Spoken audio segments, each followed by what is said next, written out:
From May 21st, 2024 comes this headline at phys.org.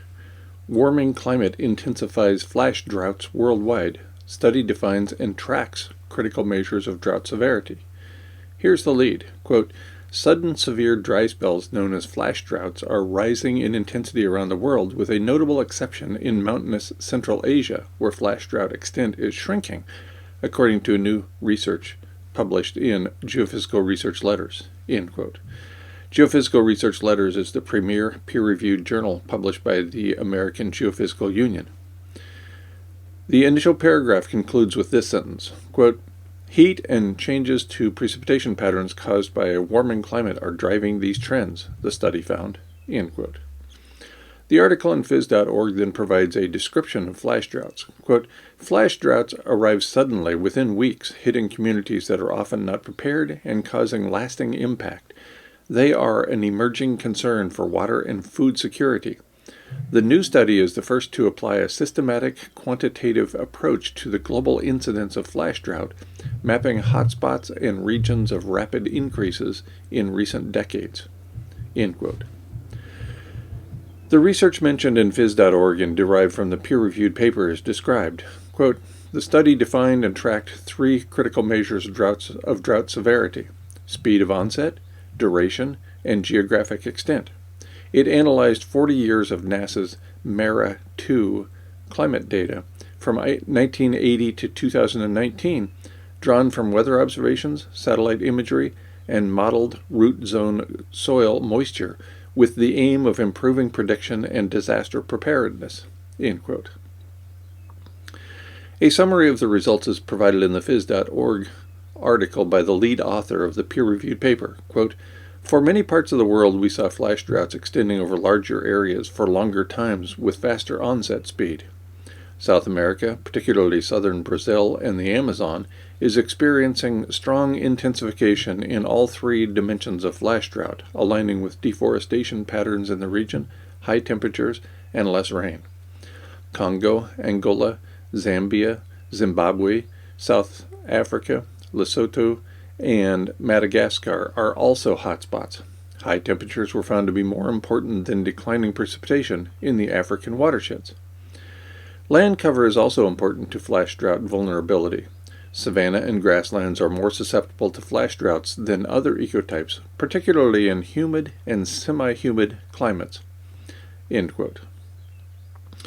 The peer-reviewed paper begins with an abstract, key points, and a plain language summary. I'll start with the plain language summary, which includes this information. Quote, flash droughts, which are sudden and severe dry periods, are causing problems for our water and food systems and making it harder to prepare for disasters. To address these challenges effectively, it is crucial to gain a thorough understanding of the underlying mechanisms and factors driving flash droughts at the watershed level. In this study, we looked at climatic patterns alongside the lengths of dry and wet periods spanning from 1980 to 2019. Our primary focus was on three key aspects: the extent of flash droughts, when they begin, and how long they persist. Our research findings demonstrate considerable variation in flash droughts occurrences across different regions.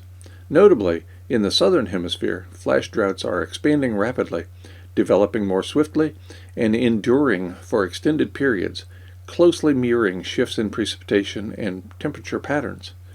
Interestingly, the onset and duration of flash droughts seems to depend more on the intensity of climatic factors than on how long it's been dry or wet. The expansion of flash droughts in a region is linked to both the climatic and dry-wet periods, emphasizing the geophysical connection within a watershed. End quote. The key points section briefly describes three primary findings of the peer-reviewed study. 1. Quote, watersheds in tropic, temperate climates and with savanna and grassland land cover are more susceptible to flash droughts. End quote. 2. Quote, flash droughts are affected by intra-annual precipitation variability, but not by intra-annual air temperature variability. End quote. And 3, quote, the onset and duration of flash droughts at the watershed scale are influenced more by climate variables than by average wet-dry spell periods. End quote. The abstract is largely repetitive with the plain language summary and key points. It does point out that, quote, watersheds in the southern hemisphere are witnessing expanding, faster developing, and longer lasting flash droughts, aligning with the climate variations in precipitation and temperature. The onset and duration of flash droughts are more influenced by the magnitude and variability of climatic drivers than the average length of wet and dry periods. Flash drought extents, however, correlate with both climatic conditions and wet and dry periods, underscoring watershed connectivity, end quote.